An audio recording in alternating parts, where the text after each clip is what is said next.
Welcome to the Astrotherapy podcast. I am your host, Ciela Winter, and I am thrilled to dive deep into the inner realms of provocative thought while discovering an array of astrological and psychological insights to accompany us on this quest of self-inquiry. Hi there. Okay, getting situated.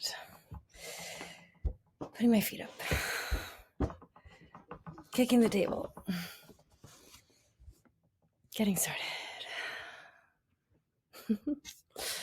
All right. Good new moon in Aquarius evening to you.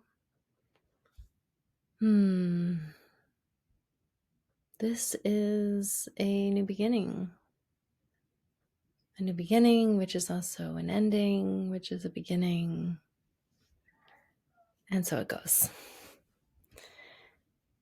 Which brings us to our topic, our subtopic, cycles of death and rebirth.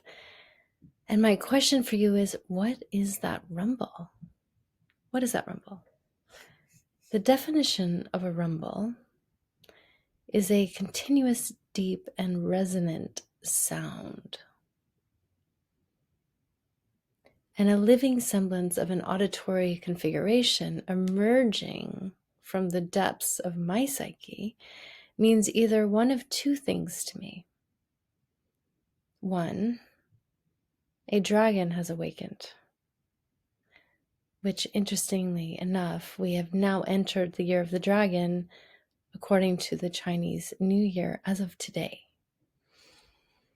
Or two, change.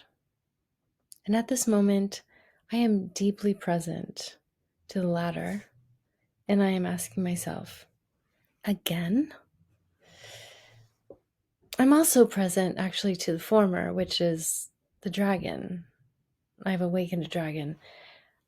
And actually, that's not too far from the truth, although that potential dragon isn't necessarily in my psyche, but it is in my field of experience right now. More on that this spring. Okay, but let's focus on change. And if I've learned anything thus far in life, change is how I walk through this world. It's time that I accept that.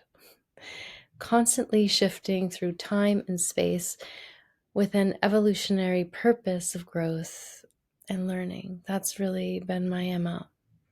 And honestly, sometimes the pace is exhausting. I'm very curious about this present, deep, guttural, earthy, and poignant rumbling that I not only hear, but I feel on a visceral level. Is that you, Pluto? Shifting in tectonic fashion from the terrestrial Capricorn to the extraterrestrial Aquarius? I know we are technically already there as far as Pluto and Aquarius, but for this Cappy, one who has been romanced by the Lord of the Underworld for the last 16 years and continues to be, this actual transition is a bit more thorough and literal than a simple rebirth overnight.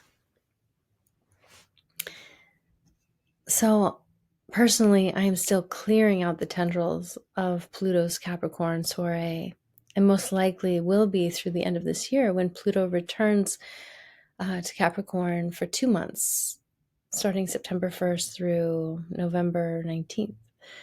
2.5. So just in time for the US presidential election, no less. And speaking of politics, my prediction is that the state of affairs will have to get even worse, less dignified, and quite frankly, hit rock bottom, plunging into pure slime before anything new or fertile can emerge newly in this sector of our current humanitarian crisis. And while we're on the topic of humanitarian crises, this is actually where Pluto and Aquarius may rise from the ashes of the abyss and shine while illuminating the intense darkness that has been corrupted within society throughout various genres of our existence.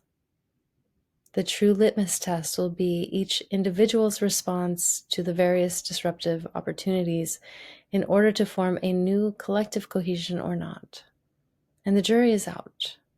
Which wave into the future will you catch? One that is aligned with the values and principles of creative life force, or those that are inherently destructive toward life itself? Note, it isn't always easy to know the difference between the two when steeped in tradition, addiction, pop culture, politics, technology, etc. And back to the rumble. And by the way, I've linked my song Scorpio to this journal and podcast. You can find it on Spotify. I refer to there's a rumbling from the depths. Now you'll understand a bit more what I'm speaking about in that lyric. So the rumble itself, it is accompanied by unbearable amounts of discomfort, slowly arriving like champagne bubbles to the surface of my awareness. Small messages and visions of the inevitable turn of events arriving as whispers and cautionary tales. Foresight, inner knowing, yes, and for much of my life, I have been able to see, even if just a little, as if receiving breadcrumbs of the future to follow. Today, I am again on a precipice where the breadcrumbs fall away entirely into the unknown, and only my faith remains. And actually, the vision I've had is that it's just completely so brilliantly bright that I am quite blinded by it.